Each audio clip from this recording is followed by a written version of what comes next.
Welcome to Black Love Matters, where this serves as a therapy session for figuring out adulthood, loving each other, and finding our Barack and Michelle. or Jay-Z and Beyonce, or wait a minute, did you just run all them letters together? Rock and Michelle. Is that what you just said, my nigga? Not for 200.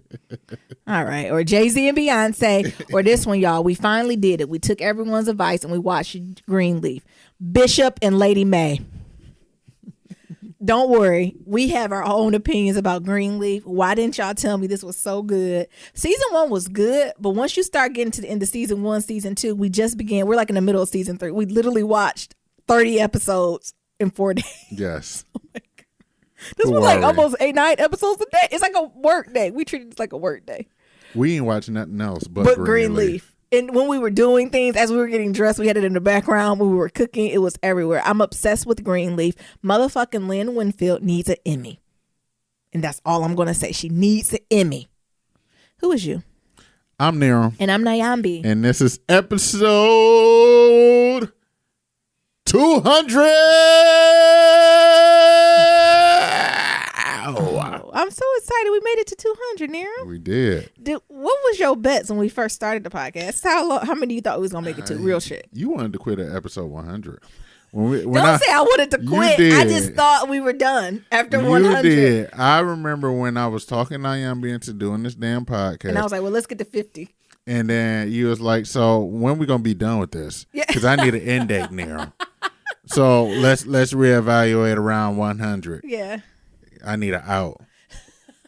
So when episode 100 came, I was like, when that's when the shit hit the fan. It was right around this time last year. Yeah. For y'all who don't know, go right around to the episode. I think episode like 90 through like 110 was going through some shit. Right? I thought I was about to move. I thought I had another job. I was going back to Detroit. That didn't work out. I left the bot store. Bot store threw me a baby shower. No, I wasn't pregnant. Like, a lot happened. We need to go, what episodes were those? It was between like 90 and 110. So anybody who's listening, it was a rough time. And it just didn't feel appropriate just to stop at that moment. So I was like, we got to document this shit. So Nyambi been wanting to quit ever since 100. I have not been wanting to quit, but I'm all about providing a product that's still good, right? Like, ain't nobody got time to be bullshitting, right? Like, I want to provide something of substance, and I still want to be served, right? Like, that's what's important. I'm not here to fake it out. Well, you know, the thing is, Nyambi was like, "What are people listening? I don't understand." Yeah, the first 100, I just thought it was me, Niram, Nia, my mama, Niram's sister, and maybe a handful of friends that'll listen once a week, just to be nice, just because they know we look at how many listens. I think they go and fast forward it. What do you got to go through at least half the episode? The shows that listen, like couple our friends, they just fast forward it, just to help us out. Oh my God. Anyways, be sure to leave a 1, 2, 3, 4, 5-star rating and review on Apple Podcasts, on Stitcher. Yeah. And follow us on all 4 social media. Black Love Matters. That's Black One Okay. Yeah. So yeah, back to this. So when we started, I'm sorry, Nim. I didn't realize you ain't finished your intro. And when we started, what was it? June 1st. June 1st. And Naomi was like, "What we gonna do? What we gonna 2017? do? Is that when that was? Or 2018? 2017. Oh my goodness, yeah, this is crazy. We about to be in 2019. I know. And so when we did this podcast, because I was already doing mine, and it's like, so when I don't know Nams, I don't know, and I came to her and I had the outline already done. Oh, when you talking about when we first started the episode, I had the intro together and all that, and she was like, "What the? Oh, you ain't about to undo me, outdo me, nigga." Oh, you serious about this? I know he was serious because Niram had other podcasts. He had other stuff to do, and I knew how much time that took. I just didn't think he had time to focus on this because at first I thought you was doing what show was we watching? We kept asking, "Is this a pity?" Look, This Is Us. I feel like you're doing like Beth and like Randall did Beth. Is this just a pity podcast and only 5 people gonna listen? No, but that's the thing, niggas. We don't know. Be listening to this, and I'll be telling you. It's also another milestone. But this is our family, though. I feel like we got at least 15 or 20 people that I know by name, I know by email, I know by phone number. Right. And regardless of when this podcast stops, we're gonna have like a meetup, like just with 20 people. If this like podcast like Sir Jeffrey, Red Baron, like it's like a core Juliana, Elena, Candace, yeah. Shanique, like it's a few of us that we're gonna have to just plan to meet in St. Lucia.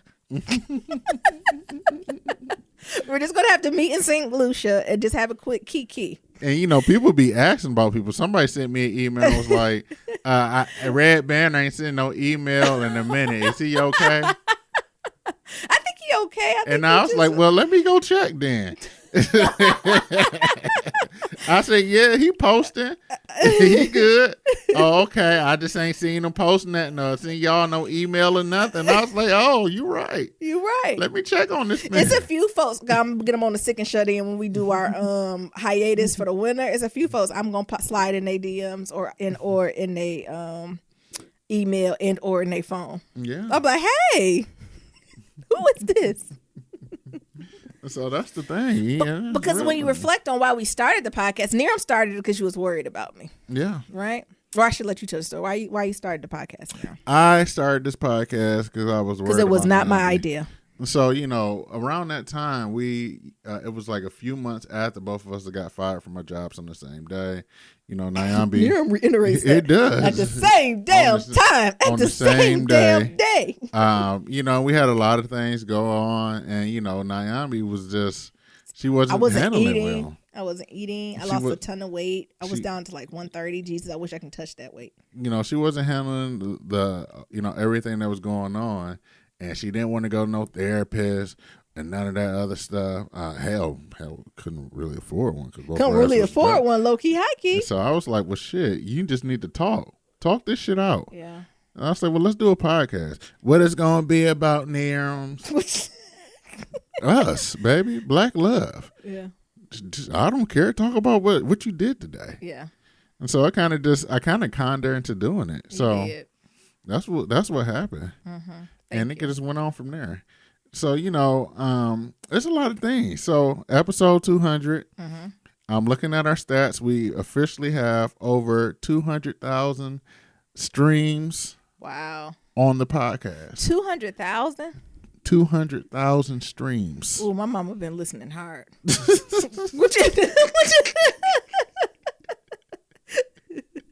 My mama and Nia been listening hard, honey. They just been hitting play. Over 200,000 streams, baby. Yeah, I know. I'm so grateful. This is why we're grateful. This is why we're grateful. I'm trying to figure.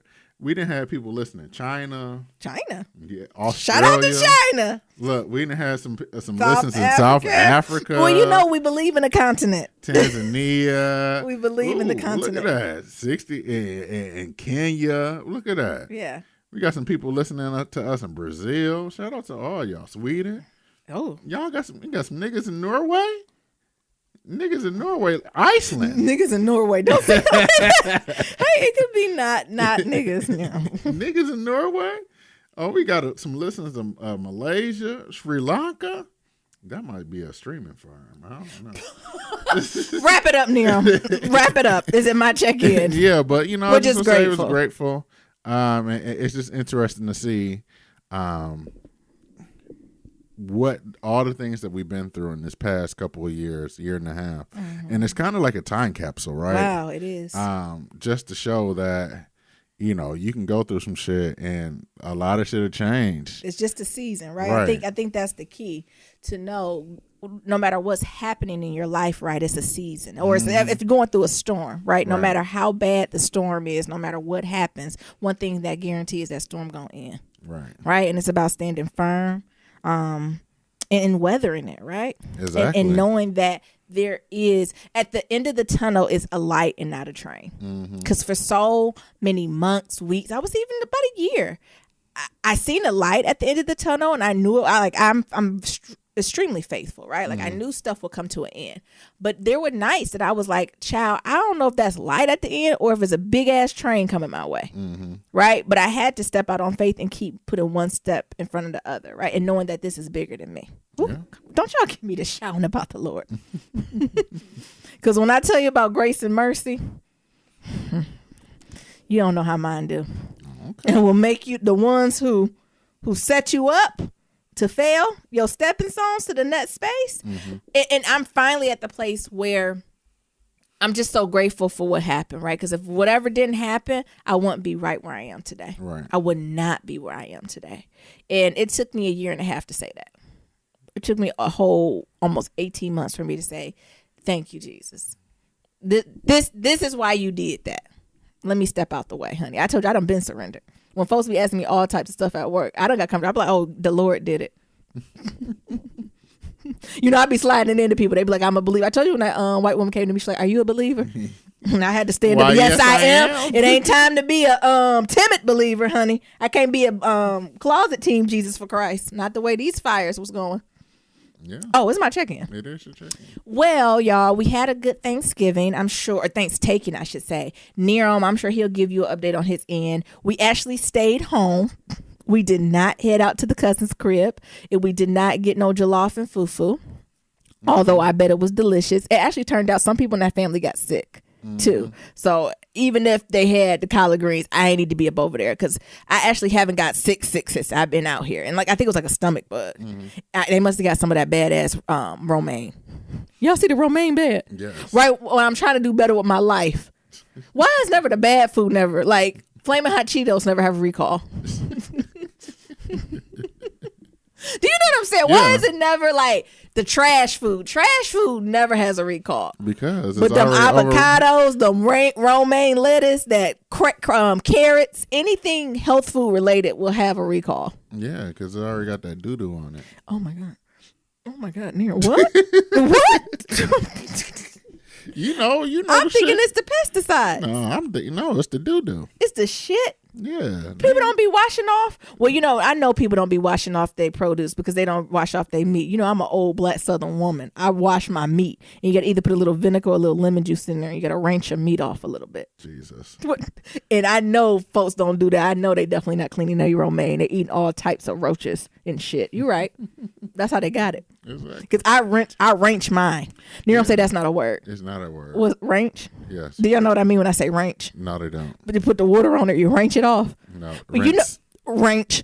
And what's real good? Y'all know what's a really good product at Trader Joe's? They have like the fruit and produce cleaner. And it's made like of coconut oil and different oils. Yeah. When I tell you it gets every piece of dust off a grape and every wax off an apple, I didn't realize how dirty my fruit was until I started cleaning it with that. So, it's usually in a produce section. It's about like the onions and potatoes. And it's like in a white bottle with like a peach. Yeah. It's like $4 or $5. Go ahead and spend that money. Spend it like with a peach cover on it. You put a couple drops in that and shake it with some water.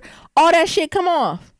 Niram, did you notice it? And I clean my stuff. Like usually I use some baking soda or like some, depending on what it is, vinegar. Like I clean my stuff. Yeah, I usually mix it up with some baking soda and vinegar. Something just to get a little, not a lot of it, right? But just to break it up a little bit. Right. But you use that Trader Joe's cleaner, and what happened? All that stuff be coming off. I tasted one grape. I said, "This is the cleanest grape I've ever had." Like it busted my mouth. I said, "What is this?" It was so good.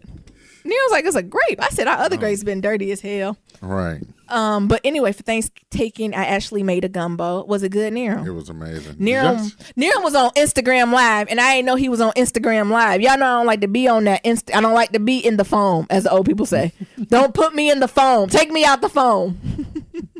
I thought this nigga was just talking to me, and I look up. He multitasking. Yeah.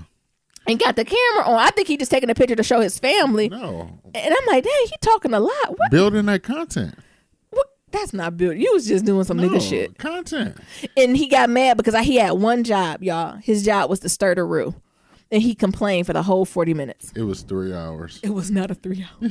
Why you say it was 40 minutes? No, it wasn't even 40. You maybe stirred that roux for what, 30 minutes? 3 hours. And for y'all, I'm sure much of y'all know, but when you make a gumbo, actually, what makes a good gumbo is the roux, right? All the other shit, chicken, shrimp, like, that's just going to be what it is. But it's something about that roux. And the roux, y'all, is when you kind of get that, some type of flour, right, with oil or butter or bacon fat or whatever, lard, right, whatever that oil base going to be. And you keep stirring it.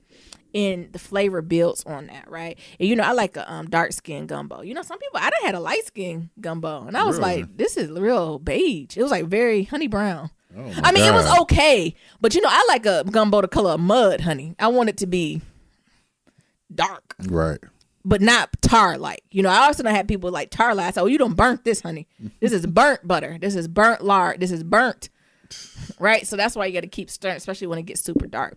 So I put Nerum on that, and he was not appreciative. I was appreciative. That's why I had to disassociate and get on the ground.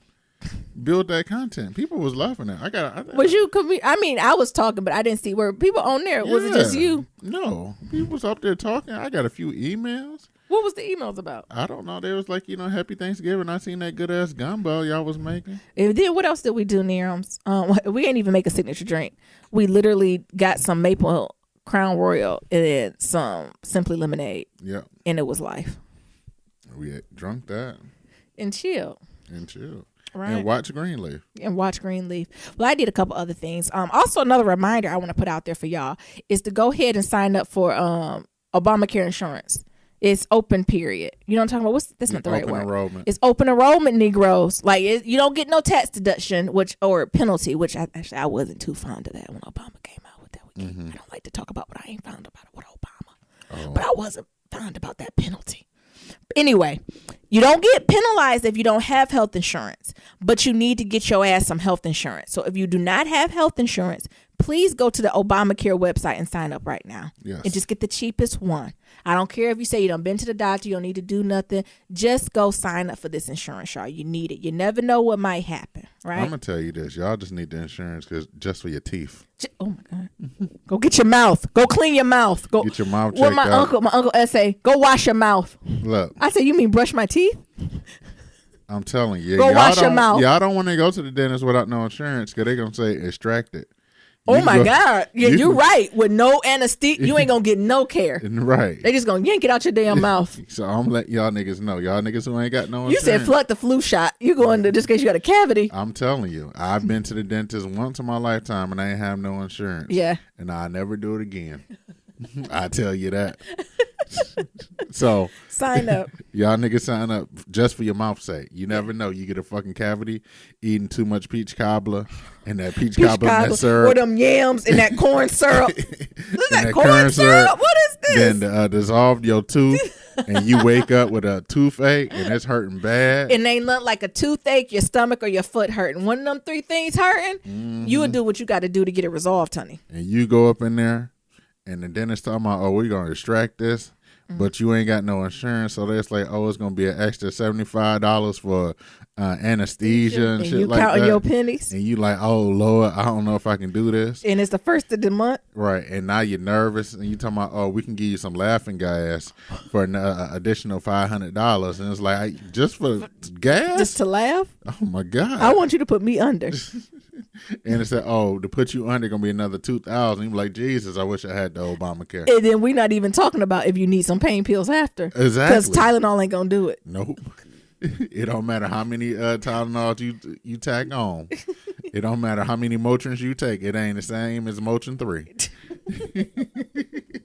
Come on, dear. So niggas go get that insurance. Exactly. My other thing is, y'all know I do this little nanny side gig. I'm still hanging in there because I don't think I mentioned it, but a couple weeks ago I had a brown baby. When I tell you I fell in love with this brown baby, she was only 11 months old and she was so freaking sweet. Like her mama was a young brown woman. She was like new to Silicon Valley area and her job paid for like backup nanny care services because she hasn't been out. And I think when she seen me, it was almost like a breath of fresh. You think it was a breath of fresh air when she seen me? Yes. And like her baby even looked at me and she was sweet. Like when I was leaving, because I go through like, it's like a organization's not the word. It's like a business where like I'm outsourced, right? Yeah. So they call me or they email me when they have something within the set time I'm available, and they just, what's the word? They just assign me to a shift and I just go, right? Yeah. So the company takes care of like all my background checks, the family background checks, and we're just kind of I'm backup, right? So none of this is meant to be long term. Like I come and go. I'm like a nomad. I come and go where I'm needed. But it was so good to the black woman. She was like, what happened? I think she bonded with you. How I get back in touch with you? And I was like, well, you could just call them and request me. I said, but you got my number too if you need me. Because, any white family, I'm like, just call them. But she was a sister. I'm like, you can go ahead and call me. I'll take care of sis. Because, each one should teach one. Sankofa. We got to help each other out. And she told me, I think she really bonded with you. What that was code for, Nero.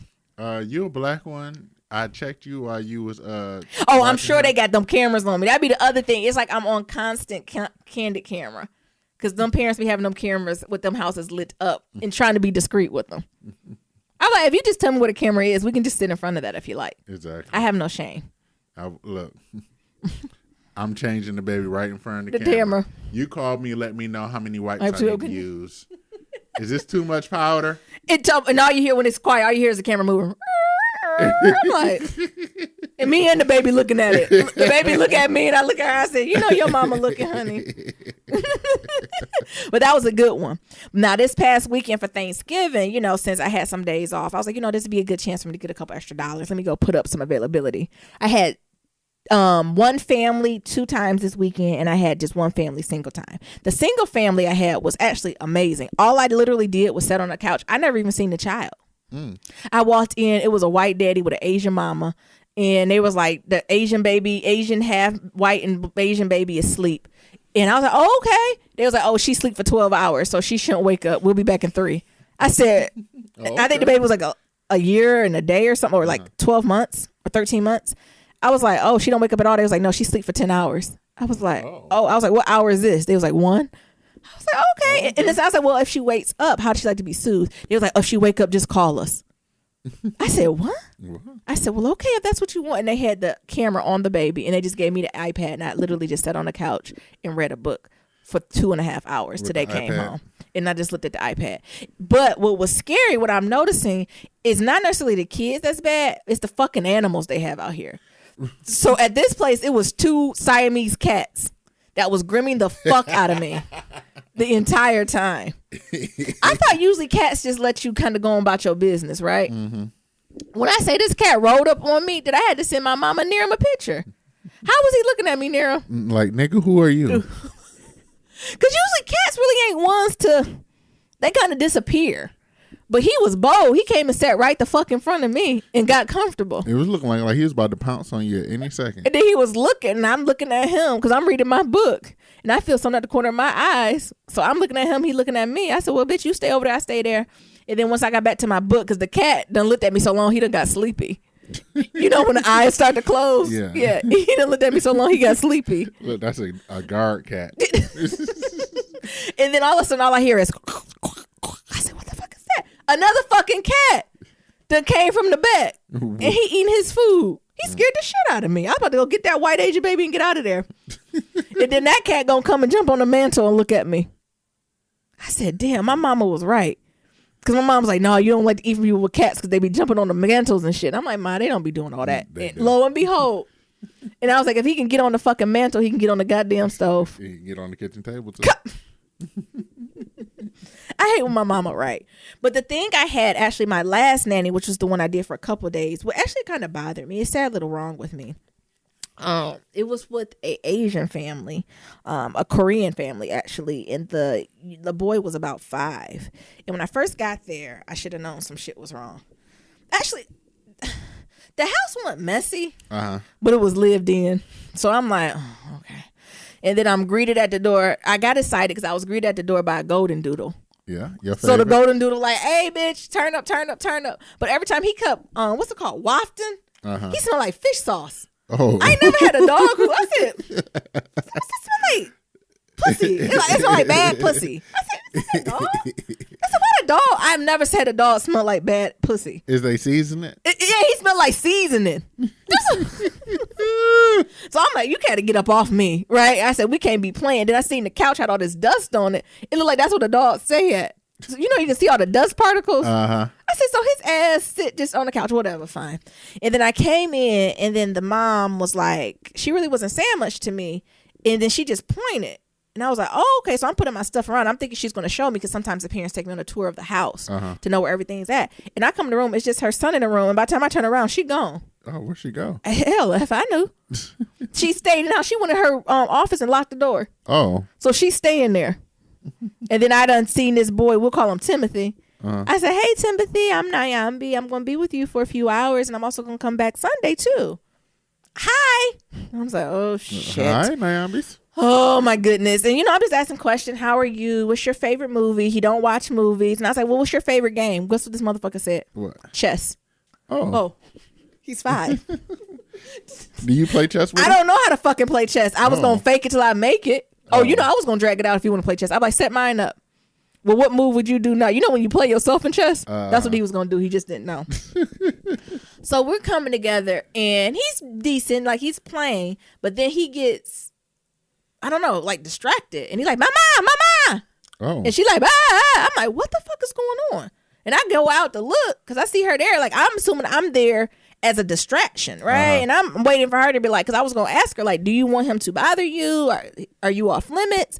And then they start talking their language. And I'm like, okay, cool. I'm waiting for a break to get in. And then we come back. And he grabbed my hand, go back in the room. And I'm like, I was going to talk to your mom. He's like, no, you come here. Oh. Who are you talking to? Right? So kind of striking the back of my head. And then that's when he get to talking. He was like, he showed me a picture. He said, this is my mom, grandma. She from Korea. My daddy in Korea. He work out here. I speak Korean and I speak English. My mama only speak Korean. Oh. I said, God damn it. Here we go. And then he got to talking about his life. And then this is what threw me the fuck off, y'all. He rubbed my skin and he was like, should I like you? I said, what? I said, what do you mean, Timmy? Should I like you? I said, why wouldn't you like me? He was like, your skin. This is me. You know me. I'm already beginning to boil. I'm like, well, what about, because this is a child, right? I said, well, what about my skin? I know exactly what the fuck this motherfucker is talking about. But we're going to play the game. Okay. Let's play. He was like, your skin. What about my skin, Timmy? And he kept putting it up. Y'all can't see.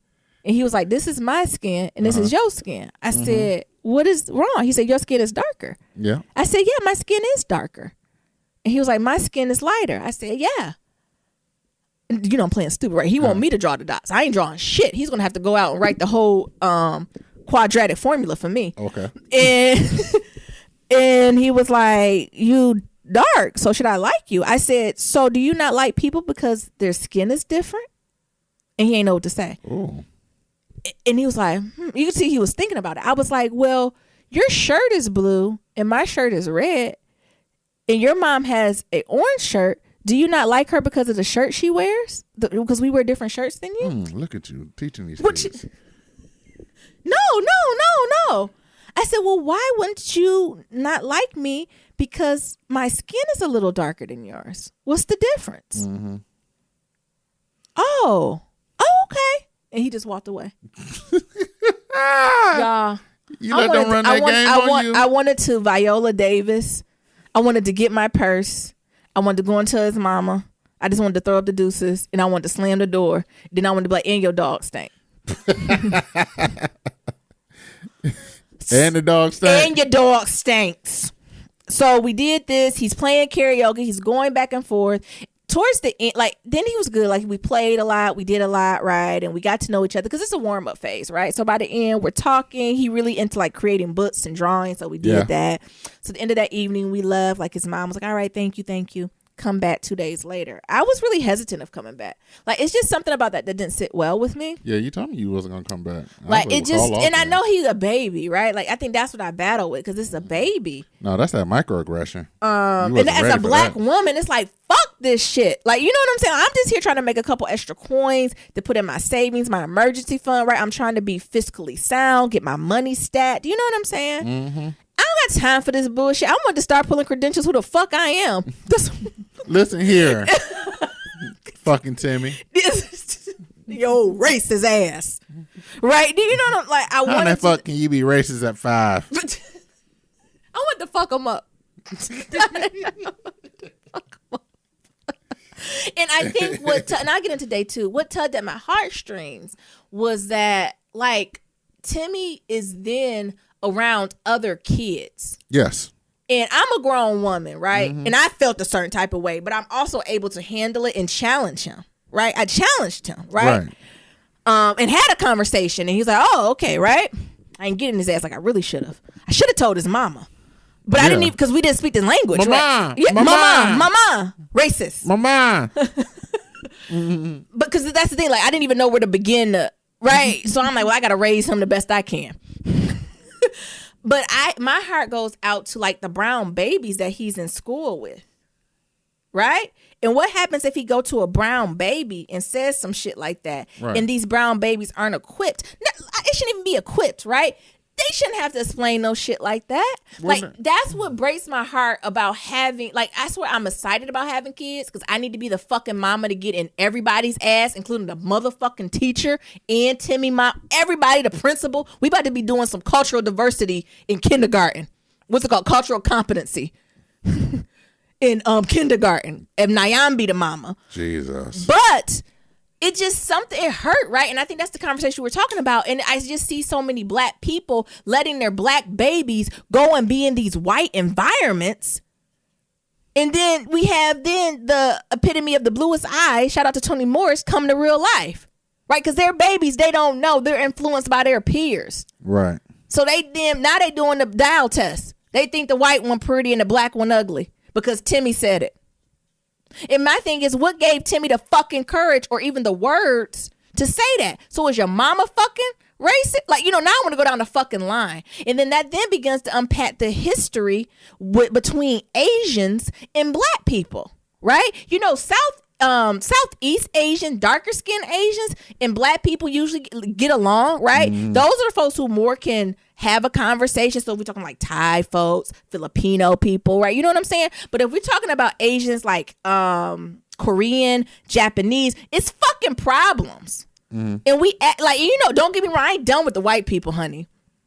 But because of the colonizers' influence on the Asians in America, those relationships are strained, and we don't talk about that much. And I think I'm more aware of it being on the West Coast. Right, because there's a lot of Asians out here. It's a lot of Asians. Like, people's like, it's a lot of Mexicans. Like, I said, y'all act like y'all ain't never been around Mexicans. Right, you act like you ain't ever been around somebody that speaks Spanish. Spanish ain't new. Like, it ain't nothing here. I feel like Spanish, and being Detroit, honey, if it done made it to Detroit, it's basically our second language. Do you hear me? If you niggas don't know how to speak Spanish, you better get ready, because in 2020, 2050, they coming for your ass. Right. So y'all better start Spanish. Como se dice en español? How do you say? That's my favorite language. Como se dice? Nigga in español. So, like, Donde está la biblioteca?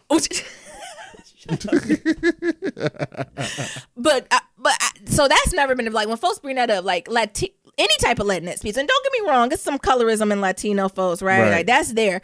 But what's unspoken though is this Asian influence, and I think I got slapped in the face with that during this time, right? Like, what, nigga, you a person of color too? You're yellow. You're not white. Like, that's what I wanted to tell them. Like, you're not white. You're not white.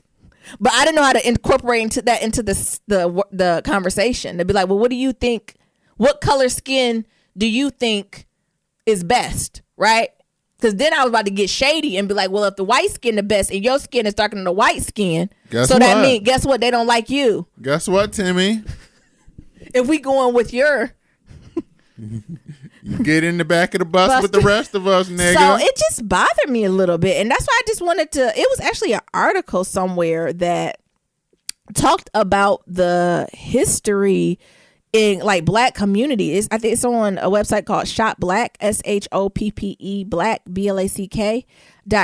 And what they were talking about was, like, the nail salon boys and boycotts. And the title of it is Unpacking the Black Asian Conflict in America. Mm-hmm. And that's something I realized that we never talked about, but it's true, right? So I even think as a black woman going to, like, the nail salons, and you find you a couple good folks who will treat you good, right? But sometimes I gotta check them, like, hey, bitch, you being a little rough on my skin, right? Like, I know it's a long history of attacks both ways, right? So black people in Asian neighborhoods and Asians in black neighborhoods, but I always say the colonizer is the root of it. Right. If we go back to these internment camps, all this stuff full circle for that. And I think that's also the thing. Like, it's still this beef with black people, but you have white people who literally put people in Japanese internment camps, but you still strive to be like them. Like, it's just, and that wasn't so far away. That was in the 60s, right? Right. On the West Coast. Jesus. So it just bothered me to the next day when I came back. I was like, all right, I'm gonna go, because this one of these little pieces of jobs that if you call out so many times, they're gonna fire your ass. So I'm at least trying to get through, like, January, February, March, right? I'm just trying to work there a good, like, 3 to 6 months, stack a little coin. Mm-hmm. So I'm like, I'm gonna go. And he was showing out today. Like, he was excited to see me, but he wasn't listening. He has, like, this sand, like, that sand that's, like, squishy. Uh-huh. He had that, and he was playing with that, and that's fine. But then he started throwing it. Oh, at you? No. Just around the room. And I was like, you need to stop. And I said, if you don't stop, we're not doing anything else till this is cleaned up. So if you empty this whole thing of stand, you're not doing anything else until it's cleaned.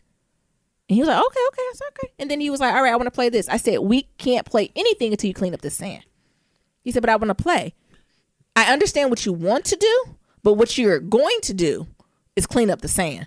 And then we can play whatever you want.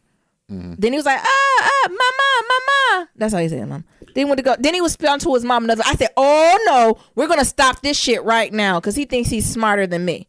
So you know what I done said you. And so I'm sure he done went to his mom talking about the bitch ain't playing with me. You paying this bitch $20 to play with me. This bitch ain't playing with me. I go to my phone, download Google Translate, go from English to Korean. I said, hello, Mrs. So-and-so. I asked Timmy to clean up the sand. He didn't. He proceeded to throw it. I told him we were not playing any games until he cleaned up his room. Do you agree or disagree? And I went to her and I hit the button. So I said it out loud and I showed it to her. I said, Mama, this is me saying it. And I showed her that. And she looked at me and then she started talking something to him. And then he looked at me and then he went back and cleaned up that room. And then when we got back in the room, I said, oh, your room is clean. You want to play something now? He said, yeah, but can you delete that from your phone first? Oh, what the fuck that mean, Nero? Listen here, black bitch. You doing too much over here. And I'm like, you the one who done ran your mouth and told me, because I know what type of Asian you were. And I don't know how to say that politically correct. I never would have figured it out. Look, what type of Asian is you? But now I know. Korean. Not Korean. Thank you. Your mama Korean too. That's all she speak. So let me go ahead and your daddy with your grandma in Korea now. Because you talk too much. So that was my adventures in nanny. And what do you think about that, Nero? Like, how do you unpack any of this from Google Translate to, like, if you want to just talk broader, to the Black and Asian conflict that's in America? Like, that's what I felt when he said that. Like, he looked at my skin and was like, am I supposed to like you? Do I supposed to like this nigga? And that's my thing. So was he liking me and was like, oh shit, I didn't think I was really gonna like you? But what? First things first, I damn near fell on the floor when you told me you put that shit in Google Translate. And then I'm not the one because I know what the fuck kids gonna be kids. I don't play with kids. See, Nero think I'm gonna be the softie. I am a softie to a good kid, but to a badass kid, I don't have time. I don't have time to fuck around with bad children. Nyambi ass came home and there it was still in Google Translate. English to Korean. He keep throwing the sand. I told him we ain't gonna play. So my question is, what the fuck does the mama think about this? I don't give a fuck what she thinks. Because I wasn't cleaning it up. So that's that, because that. What you think the mama said when I did that? Get your ass over there. I can tell it get your ass over there and clean up. I'm paying this good money. Because I told him, I said, oh, we can sit here to 6 o'clock, but we're not doing nothing else till you clean that up. And it wasn't like he spilled it. If he spilled it by mistake, I would have helped him clean it up, right? But you sitting here, you 5 and you throwing shit around. Nigga, this ain't a beach. That's why you got your box. Put that shit in the box. Put that shit in the box. Yeah. I thought he had a Zen garden. Like the one that's on your desk. Yeah, it look. That's what he thought he was doing. No, it's that connect sand, like the squishy sand. Yeah. Yeah, that'd be like at the airport in Brooks. Mm-hmm. I forgot that. Brookstone. Brookstone. But coming back to that, it is true. Like, not only nail salons, but also beauty supply stores and things of that sort. And I always think it's just so damn interesting that they always in our neighborhoods taking all our damn money, but they don't want to interact with us. No. And I think that's the most craziest part of it, right? Yeah. Is that they are in our fucking neighborhoods taking our fucking money, our hard-earned money, providing us with, beauty supply shit and everything else, or, nails, whatever, you said right? Nails getting our hair did. Yeah, okay, nails getting our hair did and shit like that. And we are like one of the biggest consumers to us, and we can't even get fucking respect from them. Yeah. And that's fucked up. That's a problem. That is and a they're problem. People of color. Exactly. Right? Like, they are a person of color. They are. And I don't think a lot of folks connect to that, right? That's why I want to unpack with him, to be like, well, what do you think you... Right. I didn't want to get to... So what do you think you are? Because these... Because it's not American. Look, now I'm Donald Trump Magnus. Because Right. it's not that. Because I'm telling you, these maggots, they don't Come give on. a fuck. They don't care about you. They'll tell your ass to go back to your country, too. Come on, right? You need Nyambi on your team, right? Because I consider him a brown baby. Right. You know? That's the only reason I gave him the respect. Because if that was a white baby, I don't think I could have. I think I would immediately called the parents if that was a white baby. I'd have been like, hello, Emily? Yes, I'm sitting here talking with Madison. And Madison says she don't like me because I'm black. So you have about 20 minutes to come on back home. Or I'm going to call the police because I can't be here. Because me and Madison going to shake tables. Because of systematic oppression and racism. Because I'm going to shake the shit out of the fucking Madison ass. Because he talking about she can't deal with me because I'm black. And she 5. So Emily, you got 20 minutes. And what the clock starts now. Let's sync our watches. Look, let's sync our watches. I got 9:45. What time do you have on your watch? But he a brown baby, right? So I took more time with him. You did. You was teaching him, baby. Woo. So that was mine, y'all. We replacing these Bot Stores Chronicles with these nanny nonsenses. It's hard out here nannying. I go back and forth whether I'm gonna jump on a nanny train because you talk about shit like that. And I'm like, I just want to nanny little kids that go. You want to do like the first person I had when they just gave me the iPad and was like, if she cried, call me. Yeah, that's all I want. Yeah, I can bring my Nintendo Switch, maybe a laptop, create some T-shirt designs. Baby cry, go up there, and then I call their parents. Yeah, and that's it. I don't want to play with nobody. But the Asian parents are making me work, honey. The Asian people don't even call you. They don't even look at you. They in the house, and she in her separate wing, honey. And I'm like, oh, maybe she working. And I was like, because he was calling, I was like, she's working. And she was like, she don't got no job. I said, oh. Well, what the fuck she doing then? She just needs some me time? I guess. Away from that nigga. She need to leave the house, though. I would have left. I would have been met me at the door. Look, I just need some time away from this nigga. And then the dog, you could tell the dog was needy, too. Because he was all in my grill. But that dog was well trained. He didn't come past none of the bedroom doors. He kept putting his paw back and forth. Like, is you going to invite me in? I said, no, soy sauce. Oh, he smells salty. He smells salty. I never smelled salt. Like, he smells salty and fishy as a dog. What? But you know what? I knew what it was because at the end of the second day, the mama was like, had like leftover rice and some food. And she just put that in that dog food. So he eating Korean food. Honey. So it just coming all through his pores. Fish sauce, soy sauce, sweet chili sauce, all that shit. I said, and it wasn't just rice. You know, because dogs can just eat white rice, honey. It was rice. It was like leftover meat. And he fucked it up. And you know, some seasoned food. I never seen a golden doodle ate that good. What's that? It got some Chinese fried spice in there. Everything. You know, that shit funky. Yeah. What's that? That sesame? Kimchi? That sesame sauce? That sesame oil. Yeah. That sesame oil strong than the motherfucker. Yeah. Okay, Nira, what's your check-in? I'm sorry, y'all. I done took over again. Go, Nira. What we do? So we went to go see Creed. Creed with Felicia the Rashad, who saved the day. Michael B. Jordan, who's gorgeous. And Tessa Thompson, who's gorgeous. I don't know if we talked about this last episode. What, Creed? Yeah. No. So we went to go see Creed too. And it was interesting, to say the least. It was good. Like, don't go for the story. The storyline is niggas fighting. I don't. Yes. The storyline is Rocky. The storyline is niggas fighting. Just look at Rocky, because Rocky has the same storyline. Don't go if you're looking for like acting. Don't go for the acting either. No, just go for the feel good story. Right. Go for the feel good you get from watching a movie like Rocky. Right. But replace Rocky with black. Yeah, the hero's journey. Yeah, it's a hero's journey. Mm-hmm. And like almost too explicit hero's journey. It was like it was like. But don't get me wrong, go see it. Like go support Michael B. Jordan and Tessa. But it was like a hero's journey. Very like to the T. Scene, you see the protagonist. The protagonist wins. Next thing you know, now he's self-conscious. Next thing you know, fast forward, there's a conflict. Then something happens out the blue. How do we navigate? Surprise. Downfall. Work hard. You win. Right. Cue the training montage. Training montage. The hero wins. So just prepare yourself, because I actually thought it was going to be more of a storyline.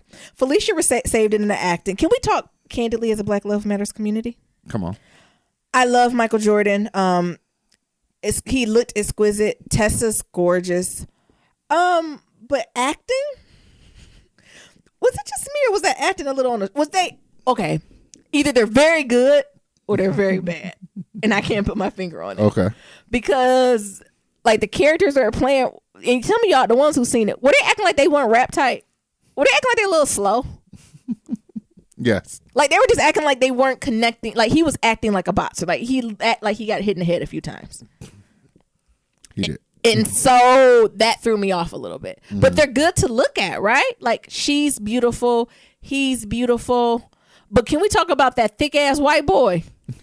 That Russian white That boy? Russian. I said, is he a robot like his daddy? Oh, shit. I said, he an android. First of all, how was him and Creed in the same weight class? I don't He's know. at least a half a foot taller. The white man was like 7'11", and Michael B. Jordan was like 5'8". And the white boy weighed like 480, and Michael B. Jordan was like 220. Like, I was like, they can't be in the same. When he stepped in the ring, I was like, you about to get your ass whooped. And the thing is, that white boy came from poverty, and it's something that oppression do to you. Because what we told you is prosperity is a bad teacher. And we'll see that. You'll see that in the first fight. But you see how oppression came for the win. Yeah. And it just was a lot of mommy daddy issues. What was it? Some more highlights. I'm just going down the hero's journey. Oh, There's an ordinary world. Then there's a call to action. it was that he should A call to rectify his adventure. father's name and fight the one who killed his daddy. And There was a refusal of a call. Although Yeah. the hero may be eager to accept the quest, at the stage he will have fears He that he did. needing to overcome, second thoughts, deep personal doubts. that's what it happened. It did. Look, part 4, hero's journey, meeting the mentor. Yeah, At that's this Rocky. crucial turning point where the hero desperately needs guidance, Yeah. he meets a mentor to figure who gives him something that he needs. Yes. This is the story. And what else was I going to say? Do Sylvester Stallone have a stroke? I don't know. Or is that baby. how he always talks? I don't know, baby, because he pretty much been in like those types of movies and like shoot 'em up movies that What? I don't know if that The nigga. thing is, he getting a little older now, and I'm kind of looking to my left, looking to my right. Like, do he need to be in a home? He need to be in a rehab. I think that's my how you just talk, baby. Oh, okay. Is he from America? I think so. Sylvester Stallone. Let's see. I got a computer. Because I'm like, well, ready for maybe me. English is his second language. No, that's definitely not. English is his first. Baby, you got uncles that talk like Sylvester Stallone. Don't you? Stop acting like that. You got uncles that talk like Sylvester Stallone. You know what I'm here? How old? He's 72. Let me put respect on this. Oh, he born in New York, honey. Is he born from America? His name is Sly. Oh, he done went to school. He done went to University of Miami. Let me shut my mouth. Can we? You know who I was rooting for? What? Sylvester Stallone and Felicia Rashad to get together. Oh, I don't think that was gonna happen. no, it wasn't. That would have been juicy. It would have been a This Is Us type thing. But speaking of This Is Us, spoiler alert, guess who Rocky's son? White Daddy. White Daddy is Rocky's son, so now I need a Creed 3. So we can have White Daddy come give us a mean dialogue. I think is he too old to train? No. Can White Daddy, because White Daddy got kids. Well, Creed got kids too. But, I'm waiting on a, you left me. You left me. And then you went for that boy. And you went to go train Creed. What's his name? Adonis. But you left your own family. When mama died, I was in that orphanage. I don't know where Where it's at. did he go? I don't know. Oh. Did he go with somebody's grandma? When mama died, I had to go with my grandma. Oh. You left me, Rocky. Well, Adrian. you better leave this man alone. Because Sylvester Stallone is a legend too. So we need to put more respect on his name. But go see it. But when White Daddy came on that screen, I did a slow clap. Because he kept saying, like, I need to go see Buddy. I need to go see Buddy. Right. And he finally did. And when White Daddy opened the door, I was like this. And he's like, White Daddy. I said, yes, that is absolutely who needs to be his son. White Daddy is coming for throats. Yeah. I think I've seen him in like 3 movies. Auntie, what's his name? Milo. He Latino. Yes, baby. I'm just checking, honey. I don't know. Check him. It's meant Milo start with a V. Ventimiglia. Oh my God. I need to learn how to say white daddy name and stop calling him white daddy because he's really Latino daddy. If we really go put the T on it. Hold on. Y'all, we pulling up his name. Milo. Wait. Let me define it. Ventimiglia. He's Italian, Sicilian. Did you say Italian? Yeah. That's Italian? Look, his father's Italian and Sicilian. What's his mama? I don't know. Let's see. Wait, he's Italian? That threw a wrench. Well, with a name like that, I don't think that was no damn Spanish name. Oh, I did. He look Italian in this picture. What? He from California. His mother has English and he white. I told you he white daddy. I told you he white daddy. Oh, he got some melanin in there. Somebody fucked around with somebody down that line. He has a dark relative somewhere. What? Let me see. Ventimiglia. I don't know. I guess that is Italian. That Liga. That's not a Latino ending. No, it's not. Yeah, I think I just seen the A and assumed. Let me see it. Let me see if they got a pronunciation. Oh, we got a pronunciation. Oh, put your mic near it. Let's see. What you doing there? Oh, they're about to play a commercial. No. Oh. How you say it? I'm trying to see, baby. Hold on. Oh, near. Oh, what? Well, say it again. Ventimiglia. Do it again. Milo Ventimiglia. What? Say it, bitch. Milo Ventimiglia. Well, I hope I don't have to meet him and introduce him. Okay, thank you, Niram. Oh, so he Italian. Milo Ventimiglia. I thought he was Latino. I don't know. I think because he had darker skin and darker hair. Mm-hmm. But when I see him with his haircut, he is white daddy. Mm-hmm. All right, Niram, what else going on? That done threw me off. I know, right? Threw my energy off. So we went to go see Creed. That was a nice little thing. So we also had like brunch a couple of times. Once. And a couple times. When did we have brunch a couple times? Well, shit, I made you breakfast. Nigga, when you make breakfast, that's going out to brunch are two different things. I just said we had brunch. I didn't say we went out to brunch. Okay, I said we had brunch. Clarification. But during brunch, I told Naomi that 2019 is going to be our year. Okay. It's going to be the year of the the year of the dog. Again. I told Naomi that I'm naming and claiming because I'm a prophet. Okay. That 2019 you getting a dog and you're going to get a dog that you love. And is he going to stay? And he going to stay. It's going to be your forever dog. It's going to be 20 year plus. Yes. I might need to be a cat, but my mom won't eat my food no more. Well. Because them cats, because we went to the shelter down here. And what do people say? This is the best shelter in America? In the world. And they say dogs don't last more than 8 hours? Yep. I said, what the fuck is this? And a puppy, they only got a shelf life for 4 hours there. It ain't no kill shit. Because we was like, well, let's go see if we can go. Because y'all know I really want to rescue a dog. Because I believe in helping a dog with a history. Because I got a history. But I might have to go to a breeder. I don't know. Well, you see what happened with Desi. Oh. I still feel bad and I be missing Desi. Do y'all miss Desi too? No. But anyway, while I was waiting to see the dogs, I wanted to see the cats. And the man was trying to talk me into getting 2 of them. Talking about you can get 2 of them. He said it'd be best. It's like when you buy cats, it's best you buy 2. I said, why? And they were like, so they can have a friend. They was like, and then we got a winter discount for $40 off. And I'm looking at the cats. They looking at me. I said, why nobody take cats? This is not a cat city. Cats are not in. Cats aren't in. All right, what else going on with you now? And so, we went to go see some dogs, but we ain't bring none home. No. But this is your year, baby. 2019, you going to have a dog. I'm done bringing it up. I'm done bringing it up. I'm just might go volunteer at the shelters and I go walk them every now and then. Because we took a couple dogs out. One dog, he was some terrier mix. He was crazy. His name was Monkey. Yes. And I already knew he was going to be a ham just by when his ass was behind those damn doors just barking. I was like, you want to bring this dog out? This is my least favorite dog. And then we got another dog. His name was Bubba. He was a boxer. But he ain't go. He was a thick nigga though. Bubble didn't even pay me no dust. Bubble didn't even acknowledge Nero. And they was like, oh, his name used to be Coco. Well, why the fuck we calling him Bubba then? But we called him Coco, and he still ain't come. No.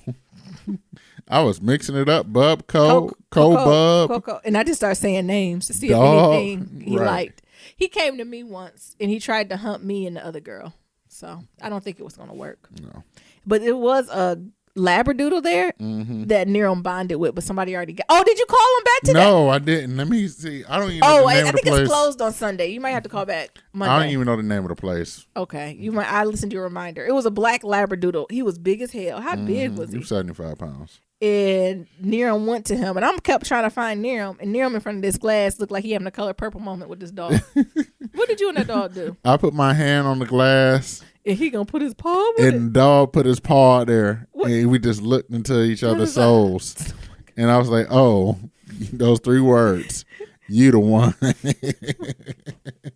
And then I came over. The dog didn't even pay me dust. He just looked at me and went back to holding Nero's hand. I was like, what's wrong with y'all? He was the one. He was the one. But someone already had him on hold. Yeah. So what else going on with you, Nero? We're going to get you a dog. Okay, we'll see. Like I said, I'm okay with volunteering. I'm done pressing it because I feel like every time I go ham and I end up with a headache. Okay. Other than that, I'm just working on finding joy or keeping my little joy that I got. So Naomi put up this Christmas tree. I ain't fuss about it. I ain't do nothing. Why would you fuss about it? You ain't do nothing, no work. Because you put that shit up 2 weeks before Thanksgiving. Had that tree up early as hell. And I turn it on every day. And she turned it on every fucking day. Yeah. So I ain't said nothing about no tree. When she play Christmas music, I just let it flow. You better. I just be singing Drake in my head. I be letting it flow, letting it go. No, one time I caught him singing Christmas music. I said, you fuck it up. Fuck up the Temptations. Well, I like the Temptations Christmas music because, they got that bass. Fuck Blue. It up, Nero. Because he be like, Merry Christmas from the Temptations. He was fucking it up. I think it was Silent Night. I said, Nero was fucking up Silent Night. Yeah, so, I'm just trying to give Naomi the best joy out here. Give her this California lifestyle. Yeah. So, what you think? Have I been doing a good job? I mean, did you even notice? Yeah, if not, I can just go back to being the regular way. I mean, you haven't been as grumpy, but we still got a whole month to Christmas. Okay. I'm just saying. We still got 4 more weeks to Christmas. Okay. That's crazy. How are we 4 weeks out from Christmas? I don't know. One thing I would say, it was a blessing not to be at no damn bot store on Black Friday. Wasn't it?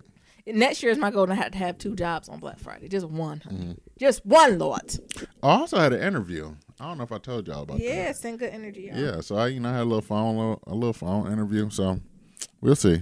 Yeah. The thing is, I've had so many damn phone screens, I don't even get excited no more. Miriam, it's what's for you is what's for you. All you need is one yes. And sometimes you got to go through a lot of no's and a lot of maybes to get to the one yes. As long as you keep focused on that, that's all that matters. And be grateful for getting these other interviews you have are training you and grooming you for your forever. Okay. So if you don't go through this, you're not going to be able to get to what's on the other side. But don't be cutting me off. I'm excited because the weather is finally cleared up. It rained like 4 days. Oh yeah, it rained. We had a 200-day drought. I told y'all it ain't rained since April. We got here in April. Ain't rained since then. So it rained, so all the smoke cleared up. So we can breathe. I can breathe, and I can go outside and work out again. So that's just going good. I know somebody was also mentioning about like looking for like exercise stuff. I found this free website that has like tons of resources, workout plans and things of that sort. It's called Darebee, Darebee, Darebee.com. So they got like workout training plans. They got like just all types of like free stuff with illustrations and videos and things of that sort. And if you're looking for a workout and you ain't been working out, you've been very inactive, they have a plan called I think it's Foundations Light, and then they also have one that's called Foundations. Like start off with those two, and then kind of branch yourself off until all the other exercise plans they got, because they got a lot. What I found out is that they're a nonprofit, and then they offer this like all these workouts, right? Because their mission is to provide people with free access to to be as active as possible without the restrictions of like having a gym membership, but also weights. So this is like body weight exercise stuff that you can do at the crib. They pretty much got everything you can think of, and it's all free. They also got a few downloads of like, I think it was like 200 exercises or like 200 body weight exercises or workouts you can do. So it's pretty dope. Yeah. Like I said, it's called Darebee, DAREBEE.com. Yeah. So check it out. Pillow talk? Yeah, let's do some pillow talk. Green freaking leaves. Not leaf, leaves. Leaves. Where has Leafices. green leafices? Where have y'all been? Why have I just took this long to get on green leafis? I don't know. Green leafis? What we say? Leaves. Leafices. Leafices. Yes. Amazing. We fast forward. We're probably about a quarter of the way through season 3. Yeah. So we started at season 1, done. Season 2, done. 3, we're about a quarter of the way through. I know it's going to hit the fan. Mm-hmm. I don't even know the best way to summarize it. Do you just want to like go through the characters, Nerum? Yeah, let's just go through the characters and just talk about The fuck shit. Yeah. First off, Lady Motherfucking Mays needs an Emmy. What's her name? Lady Daisy May. Daisy May. James. What's her other maiden name? McCready. McCready. Her name is Daisy May James McCready. You forgot Greenleaf. Oh. Who is James? Oh no, that's Bishop name. Bishop. Daisy May Greenleaf McCready. Come to the damn front of the congregation and come get your flowers, sis. What's the name? What she say about? What's the name of the next episode? She will move things or what? Something like that. Let me see. Please find it. But she needs an Emmy. Lynn Winfield.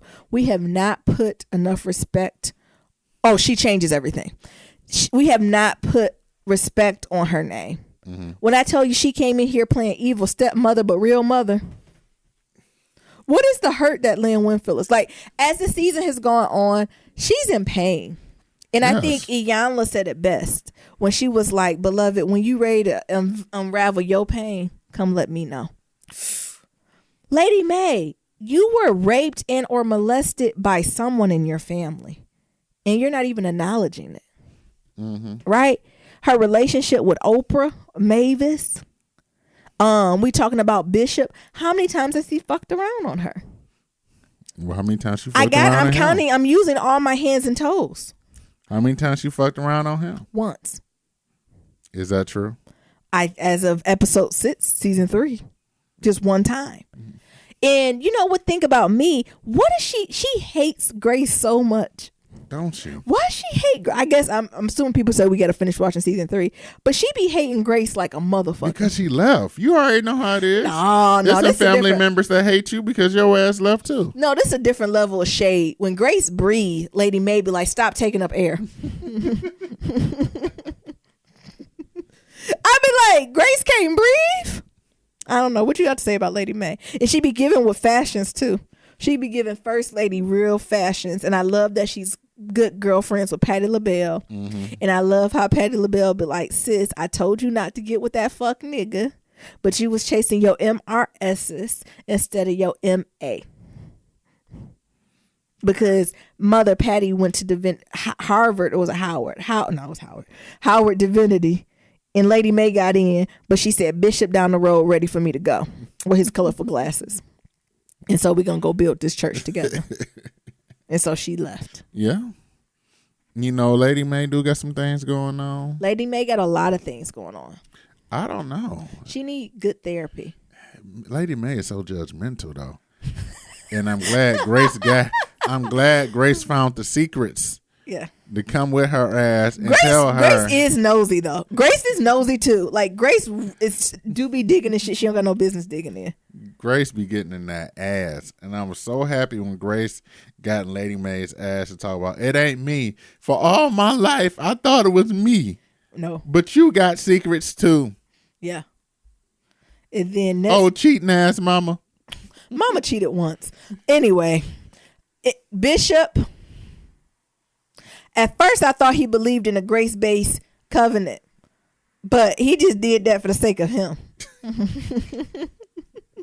Because at first, when Lady Mae was giving him the business, and he was like, I'm still going to be a good husband because of the commitment I made, not only to her, but to God. So to God, I have to be a good husband regardless of what she do. I said, come on, Bishop. But then it come out he been fucking around with his sister for a decade, I'm assuming? What the fuck is going on with Bishop minus all his glasses match his suits? We don't know if Mavis telling the truth. Oh, she is a drunkard. She might have exaggerated. She is a drunkard. Let me stop victim shaming.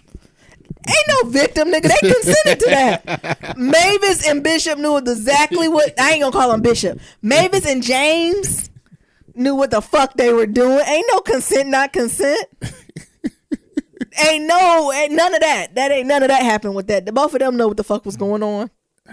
You talking about that dirty ass Mackie though? Oh, rapey nigga. Bishop be having fashions. I want to be the type of nigga that have silk robes. Not even silk robes. The whole matching nightwear. I bet he be slipping and sliding in bed. The matching top, the bottom with the shoes, the robe, and the glasses. The robe and the glasses all match, and they all be silk. You think when he get out the shower, he be getting oil stains on his silk from the coconut oil? That nigga probably don't even put on no lotion. Just get up in that silk, just be dry. And then Lady Mae be in the bed with her glasses low, her hair with her pearls. Right. My question is, where he put all them glasses at? He fly. He made me want to step up my glasses game. I ain't got enough pairs. I don't. He has a pair for every outfit. Every color. I love it. What is called Roy G. Biv. That's how his ass be. He be clean though. He be like, oh, I'm putting on my purple outfit. Let me get my purple glasses. I got mauve. I got fuchsia. I got what's it called? Ox blood, burgundy, red bottom stunner, ruby woo, velvet teddy. He got all the lipsticks. I mean, all the colors like the lipsticks. Yeah, he do. But Bishop, I don't know. Like, he seems like he's a good bishop, but he be on some other shit sometimes. Like, he be on fuck shit because he trusted Mac. Oh, he died. I don't want to talk a lot about Mac because he was Freddy Krueger. I was so happy when Grace killed him. Spoiler alert. That's season 1 now. Hopefully y'all know that was going on. But he trusted Mac too much, right? Like, it's like he wasn't taking ownership or accountability of his church. What you mean? Your brother Mac say he took care, so I ain't worried about it. Nigga, you ain't went to go check the books? No. Nigga say he got it, he got it. No, you checked on books. How you got it, my nigga? That's 101. Next, my least liked character, Charity. Oh my God, I hate Charity. Charity is so pitiful. Starting from season 1, I'm not even going to bring up her husband. What's his name? Keith, Kevin. Down low. Duh. We can tell by the ruby woo on his lips that he wasn't into you, sis. Both of y'all were just safe for each other. You both were safe. You kept each other safe and comfortable. Duh, he's gay. And remember when he came out? How did he say to her? I think sometimes I have these urges. What? He's just something stupid. Urges or feelings or something. No, he wasn't feelings. It was urges. He wanted to fuck. Unpure urges. And she was like, who is she? And he was like, pin drop. Is a nigga. It's Michael B. Jordan. It's Michael B. Jordan. And then from that point on, she's like, oh, you gay. Nigga, you gay. I can't fuck with you no more. Bye. I'm the rest of the family when she told him Kevin's gay. Yeah. Oh. Duh. Just the rest of the family. We thought you knew. But I think it was just fucked up. His ass was going through all those, trying to go to conversion camp and shit. I mean, but maybe that's to say, right? Maybe that is someone's testimony who think they can pray gay away. You can't pray gay away. You were born gay. Sir? Well, Charity already knew that shit. She's like, I don't matter. You don't care. Pray gay away. That's nothing you can pray about. Charity was like, I don't care how much you go to that church shit and drink Epicat. You can't get that shit away. Drink Epicat. Just because you throw up because you're thinking about a penis, honey. Child, as fat as I am. I think about it to me, right? That'd be like me as I'm like, okay, I'm going to eat Epicat every time for donut. I'm still going to eat. It's the urge. It's innate.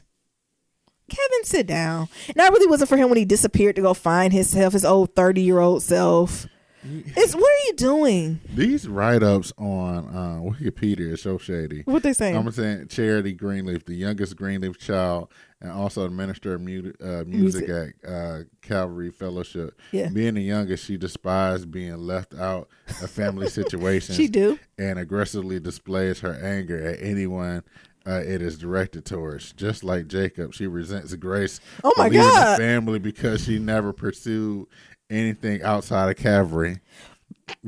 Whoever wrote this is so shady. It's so shady. But where's the lie? It's the truth, though. Next one, Jacob. Oh, no, we'll talk about Grace. Grace got a lot, though. I'm here for Grace, but she do. Lady May got a little bit on her. She is like a bull in the china shop on some shit sometimes. Well, shit, Grace was attempted to be raped by Mac, too. Really? Yeah. You seen that episode when she was like, going to that cave and she had told somebody, like, I was like Mac's first victim or something like that. He was showing me this cave. He said he had a secret something. Yeah. And then he tried to get me and I fought him off. And then I felt shame because I didn't tell nobody. And that's when he got the sister that passed. Oh, my God. So I think, that's part of the thing is why she left too. Because like Mac tried to get her ass and she fought that nigga off. Yeah. But she do be going through, like, I think about what we in season 3 when that death penalty person. Mm-hmm. Like, I'm like, Grace, your daughter done gave up on God, your family falling apart. Did you have to stop what you're doing to help this white woman? To help Casey? Not Casey. Which one is the white one? Lorena Bobbitt. Was that the one who chopped off her husband's penis? Yes. Yeah, she chopped off his penis for a fucking reason. Because he was crazy as hell, too. So Grace got her own shit going on. What about Rick Fox done slithered his ass on through here? Rick Fox staying as a love interest. He don't he? Wasn't he a love interest on The Game? Yeah, I was gonna say being Mary Jane. Oh. I mean, it seemed like he should be on that show, but I don't think he was. Oh. He slithered his old Rick Fox ass in there, salt and pepper. Oh, Rick Fox. Jacob, you speak to these man excuse. What's going on with Jacob? Well, according to Wikipedia, let's see what it says. What Wikipedia say? Pastor Jacob Greenleaf, the second. He don't even want to be a pastor. He thought he was going to be A-Rod. The second born child and the only son of Bishop. Yeah. He is a pastor at Triumph Church and desperately tries to prove himself to his father that he can grow up just like Charity. He resents Grace from leaving the family because he took away his dream of playing Major League Baseball. Nigga, you weren't gonna make it. And then his wife Clarissa mean as hell. Clarissa is mean. She remind me of Miss Jane Pittman. She remind me of Cicely Tyson. Dude, the woman who played Clarissa remind y'all of a young Cicely Tyson when she played Miss Jane Pittman. She looks just like her. She got her own things going on. She's career focused, and somehow she's going to be first lady. What's some people's name? Bassies. Yeah, the Basie. The whole Basie tribe. Basie skanks. The skanks is trash. Everyone from him with that perm to Rochelle Latoya Luckett, the ex-Destiny Child member, her old slithery ass, and with what's the ghetto first lady? What was her name? Why she be wearing Tasha? Why she be wearing so much jewelry and stripper heels, stiletto shoes to church? Where are you going, ma'am? The church. And she be like, Pastor, I was just trying to. I said, I don't know no first lady who be talking like that. Next, Zora. Actually, I hate Zora more than I hate Charity. Do you hate Zora more than you hate Charity? Yes. I was gonna say no. What's the black girl from This Is Us you don't like? Beth. No. Deja. Yes. Zora is my number one. She on my list as Ariana Stark. She's the first name on the list. Zora need her ass whipped. She with that light-skinned house cat that done hit her, and she liked to be hit. And then when Lady May read her for filth to be like, listen here. She's like, oh, I hate you. And she said, listen here, little girl, who you hate is yourself. When she said that, I said, ooh, you hate yourself because you allow him to hit up on you. Oh, my God. Jesus. And then Sophia, she had to have all her ovaries. She had to have a hysterectomy at 10. Damn. And so she can't have no kids. When she let out that cry. That was some good acting. Woo!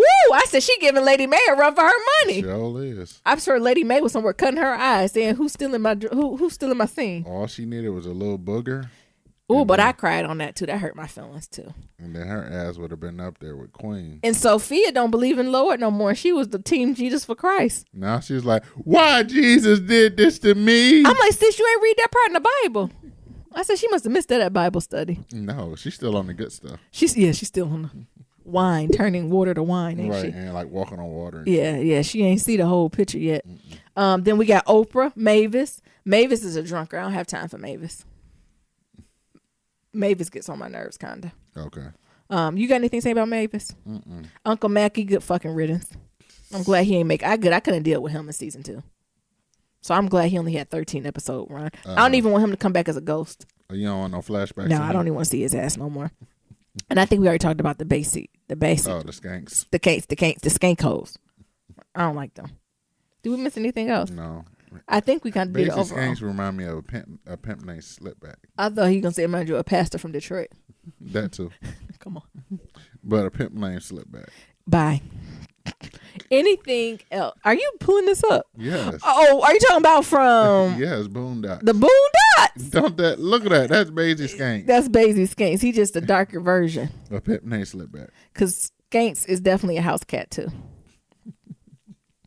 Alrighty, Niram. What we gonna do now? What we gonna quickly? We watched This Is Us, y'all. This Is Us didn't move me though. Yeah, can't really. It didn't move me. They were doing Thanksgiving. I think the biggest theme was pity. The pity job. So Beth looking for a job, ain't nobody hiring her. And then so Randall hired her on as like a manager for his election campaign, and he got the Asian boy who like, I'm trying to help you win. And Beth's like, well, this don't feel organic. The Asian boy was like, bitch, I'm not new to this. I'm true to this. And you the baby mama. So could you fall back? And she finally went to Randall and was like, did you do this out of pity for me? And he did the Randall eyes. Yeah. Which meant yes. What you think about that? I think sometimes your spouses do need to win. Yeah. I know she needed to win. That's why I started this podcast. Because I know you need to win. Was this a pity? No, it wasn't no pity. This is something that needed to happen to save our relationship. Niram. What? Use that word. Yes. Oh my goodness. And on the other thing is, was it Tess? She's tired of her period. Yes. So people don't, I guess I need to ask my friends who have girls, like, you don't tell your girl about periods before it begins. You know what? Besides the period, I'm actually glad to see Tessica. I thought they was going to do her like Family Matters. Why? Because I ain't seen her in a while. We kept seeing Deja ass. We kept seeing Deja and we kept seeing the little cute one. Oh. But we never seen Tess. What's the little cute one name? I can't remember. She been cute forever. Is she ever gonna grow up? I don't know. It's like she in a time capsule. She like the little boy on Black, and she ain't hit puberty yet either. Exactly. Meanwhile, the other girl is grown. Yes, Marseille. Yeah, Marseille is grown, ready to take leading roles.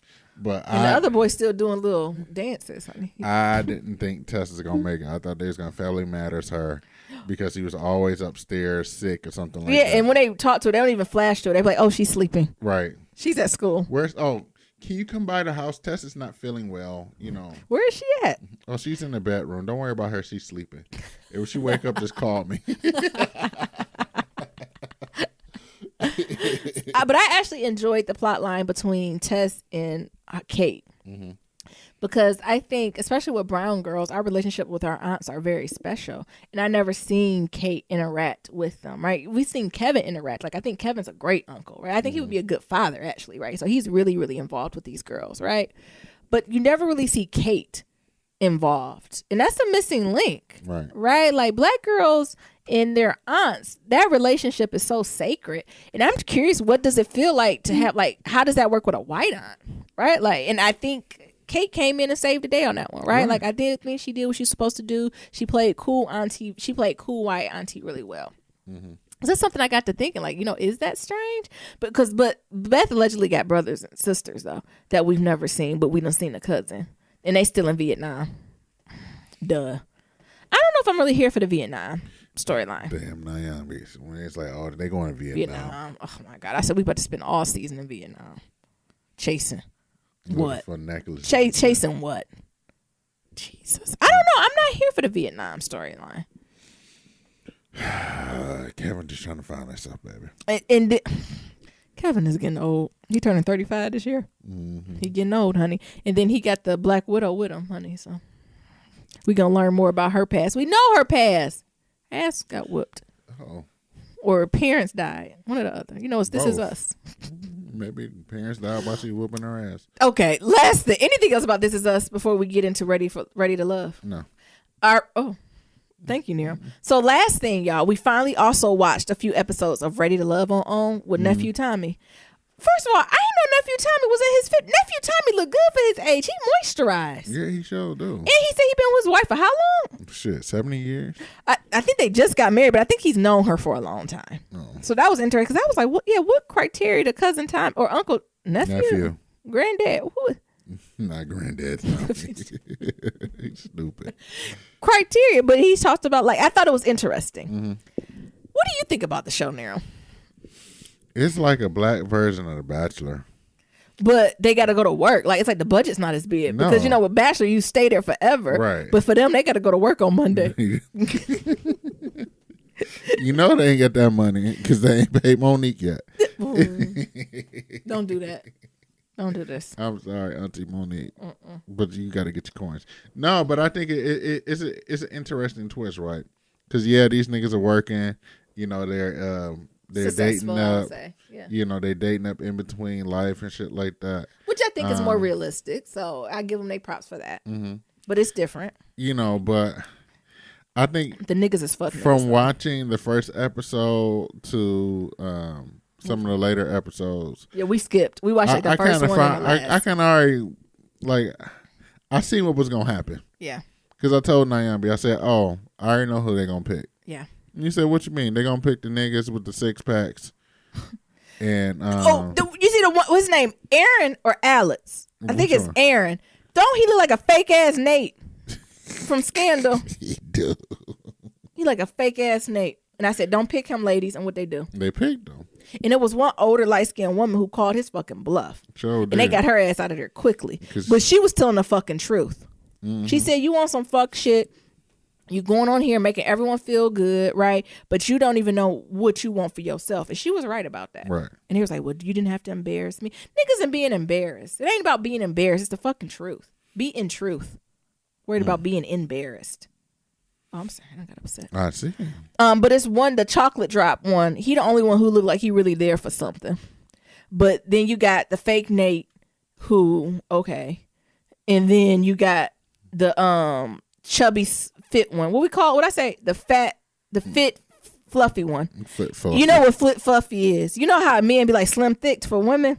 Mm-hmm. For men, it's called fit fluffy. So he like one cheeseburger away. From what? Being fluffy. Oh. But he one push-up away from being fit. Yeah, because he's like thicker. Right? So he got the teddy. He like a golden doodle. You know, golden doodle. You go, oh, he's so cute and fluffy, but he ain't fat, right? You know, you look at a pug and be like, you just fat. That nigga got the same physique of from Ted from Black Ink. Yeah, he shaped up like Ted. They shaped up like golden doodles. Let me stop. I'm not doing this. I'm not about to body shame. I'm not. Let me stop. I'm done. He's a nice looking man. You know what I'm talking about? You know how Ted, like, or you remember how Dr. Dre, when he first was getting in shape? Oh, yeah. Like his neck was really thick. Yeah. But he would, I don't know. It was Ted from Black Ink. You know what I'm talking about? What is that physique called? What is that physique called? I don't know. Swole. But it don't look like they hard. No. Do you know what I'm saying? Because when you see people who hard, like fake Nate is hard, right? So you touch him and you know his muscles, like, it ain't gonna be no bounce back. But you know, if you touch the other guy, it like his little memory foam. Yeah. Look, they still got a little bit more fat and water, and they salt. Remember when I was working at the other box store? You retain some salt. But he on some fuck shit too. Mm-hmm. Like, you know what I'm saying? Like, it's just, I don't know. It's interesting to watch. It is. The episode they had last week we watched was about deal breakers. Yes. And that's what I know I wanted us to talk about. Like, what was deal breakers? I know the slim thick dude, his deal breaker was like he wanted to have kids. And one of the women were like in her 40s and she's like, I already got a 20-year-old. I'm not trying to have no more kids. I had a bad experience. I'm done. Mm-hmm. And that's what he was going back and forth with her to see if that was a deal breaker or not. So what do you think about that in deal breakers, period? They can shift, honey. That's the thing, right? Your deal breakers can shift. But I think you need to have them. Especially when you think about like having a mate, like you need to have some shit, some hard yeses and nos too, right? Yeah. And if having kids is one of those, and you dealing with somebody that's like, I can pass, I can give or take it. Yeah, that person might not be the one for you. Do you have any deal breakers? Well, you with me now, but I'm talking about before. Anybody outside of you? Oh. But before that,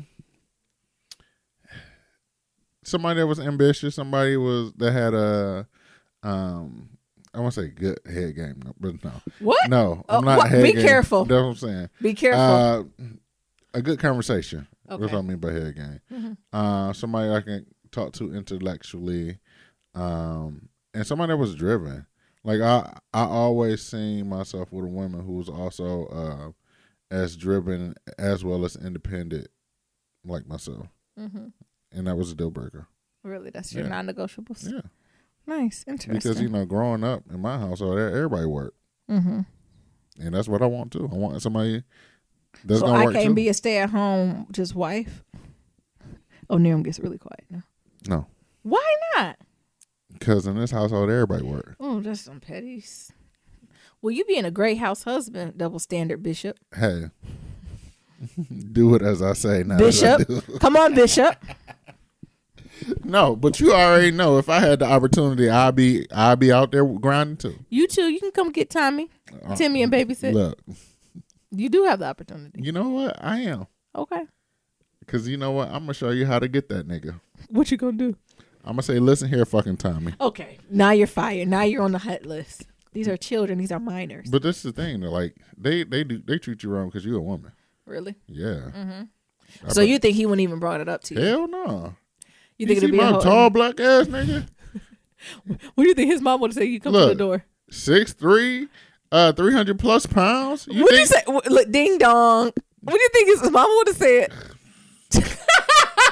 No hair. No hair. No hair. She actually might have liked it. She'd be like, come on in. I'm sure the dog would have liked it. No hair. No hair. You had any deal breakers? I don't know. I think when I was young, it wasn't as defined, but I do think ambition is important to me. I think someone who has a core value of family, right? Because some people don't necessarily value family. And I don't mean to say that sounded as shady, right? But family's okay. Family is secondary, right? I needed someone who was willing to put family as a priority. I had to be with someone who was willing to let me be independent. So I think that's the flip side of you saying everybody in this household got to work, right? I've dated and been with men who've said, like, not only am I going to be the provider and the head in this household, but I got it and I need you not to. Right? And that's something, now that I'm older, it's actually more appealing. But you want me to stay home, honey? That is not a problem. But I think in my younger mind, that wasn't hot, right? Like I remember I dated. I don't think we dated. We were like talking. He was from the continent, and he was continent black. He was super super cool. Like we were kicking it. But then he was like, yeah, you'll be really nice. I wanted to meet my mom. But he was like, when you meet my mom, like you don't need to talk about all that school stuff. What? Hello? That's what I said. What? I said, what you mean? He was like, you're just so smart. Like, that's not really something my family values. And I was like, oh, okay. Like, I get it, right? Respect on elders. But then we get the conversation like, well, is that something you or like? And he was like, no, like, you're super, super smart. I love it. He's like, but you won't have to do that forever. Like, he's like, you can just get your bachelor's degree, like, if you want to. But, like, I'll take care of you. And me in my head, I'm like red flags. I'm coming from black Detroit civil rights poor. I say, he's trying to make me a pimp. Is he trying to pimp me? Like in my head, not knowing, right? Because not being exposed to the culture to be like, oh, it's just a cultural norm, right? For well, you stay at home, you have some kids, you kiki with my mama, her like, you know what I'm saying? You take care of that, and that's a full-time job in itself, right? Church and all that. But in my head, I was like, so what the fuck I'm supposed to do all day? What? So I need money. I gotta get it from you? Yeah. Right, it didn't even connect, right? Because even in my household, my mother worked, my father worked. They had shared money. They had independent money. So I didn't even know really what it was for a man just to be like, this is what you got to work with. And he was very firm on, like, he was like, you don't have to do that. Like, if you're my woman, and like he was young and he was talking wife and shit. I'm like, what the fuck is this? Like, again, older. He was talking like he was 35. He come talking that shit now. Like, yes, my king. Oh. Is this how you feeling, baby? Sometimes, honey. Sometimes when I get up in that morning, that alarm clock go off. I would love to just put on a silk blouse like Pat Bishop and go to the kitchen and make some eggs instead of hike on down the road. So I think going back to my non-negotiables, someone who would let me be me, right? Let me strive for excellence academically and professionally and not be intimidated by it. Because I think a lot of men say they're not until I take control of a situation, right? I remember telling people a lot of times, like, I'm not bossy. People are like, oh, you bossy. I'm not bossy. I'm the boss, right? That's, Beyonce taught us that. Like, I remember saying that clearly, like in grad school or when I'm not bossy. I'm not a bitch. I'm just the bitch, right? I'm not a bitch. I'm the bitch. It's a difference. Interesting. So, and everyone can't receive that. But I think, Niram, you do a really good job at receiving. You've never been intimidated by me just jumping in and taking that. But at the same time, Niram's able to accept me when I want to be soft and pink, right? I think sometimes it throws them off when I'm able to flip the switch so quickly. But there's times where I'm like, I don't even want to pick what I'm eating or what TV shows. I'm like, you handle it, right? And I'm completely following your lead. So he's super flexible. And that's why we end up with Greenleaf. In that. 3 seasons. Deep, because that's all we did. We just kept, what the Netflix and Oprah kept going to. Oprah don't even ask you. She just start right to the next show. Netflix asked, "Are you still here?" And then it start humming. With the intro. Oh, God. And then I love at the end how it's a new gospel song. I know all of them. And I'm like, how do you know all the gospel songs at the end of the show? I'm trying to see other non-negotiables. Just overall respect, right? It'd be hard for me to also be with someone who didn't have respect for their family, right? Like, some people like really just disrespectful to their family. I don't think, or like distant from their family. That would be hard for me because I'm probably too forgiving. And no matter the foolishness your family put you through, I'm kind of always like, you need to foundationally go back to that. But when you're in a relationship like longer term, it does fluctuate. Yeah. Yeah. This is a great episode. 200. 200. Yeah. Yeah, you want to close this on out? Absolutely. Oh, wait, do we have some folks who sent us some voicemails, though? Yeah, do you want to wait to... Shut off? No, I think this is 200. We should do the 200 one. Okay. Niram was about to shut us out. But some folks, did 200, shout-outs for us. Yeah. Thank y'all for doing that. And I'm like, Niram was like, oh, we got folks who shouting us out for 200. And I was like, oh, did we ask people to do that? No. And they're like, no, they just some studious niggas. They are. And I was so excited, And so that's the thing. So while I'm getting these voicemails together, yeah, a survey will be going out soon. I'll be posting it on the interwebs sometime this week. Please fill it out so we can figure out what y'all niggas like, what y'all niggas don't like, so we can move forward with that. Also, for all the new niggas listening, y'all better get y'all binge in. Stop calling them niggas. Because some stuff gonna be disappearing. It's Amaka. I don't want this to be super long because I know probably a lot of people are going to be calling in and writing in, but I just want to take a second to congratulate you guys on 200 episodes. OMG. I've been with you guys from the beginning. Before there was a Silicon Valley, before there was a box store, dare I say, before there was a Nirman Nyambi. Come on. We have been rocking. And I just want to tell you, I'm so forever grateful for you guys, the friends that you have been to my family and myself. I just wish you all the success in the world. And I pray that your 2019 be bigger than your first 100 or 200 episodes. So keep doing what you guys are doing. Keep inspiring all of us, and I love you both. Oh, thank you. That's true. Aww. She was before this, the bots, all of it. See, that's how you know you got day ones. Mm-hmm. Day ones. Zero. Day zeros. Zeros. I was thinking about in academia, what's it called when the baseline? Zero. All right, let's see. We got a couple voicemails on Skype. Okay. Let's see here. Yeah. Yeah. All right. Hey, Nirman Nyambi. Hey. Hope you're enjoying your Thanksgiving holiday. Sorry I don't have a scandalous Thanksgiving Day story to share at all, but just wanted to give you a call and let you know I was thinking of you on your California Thanksgiving holiday. Thank you. Have a great time. and a great rest of the day. Bye. That Red Baron. I don't know. That's Red Baron. Is that Red Baron? Yeah. Red Baron, is that you? Look, he on the sick shut in. Where is he at? Somebody go lay hands. Let's see here. Who's the next one?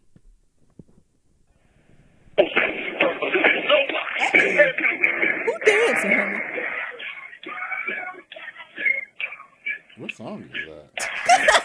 It sounds like the jam, don't it?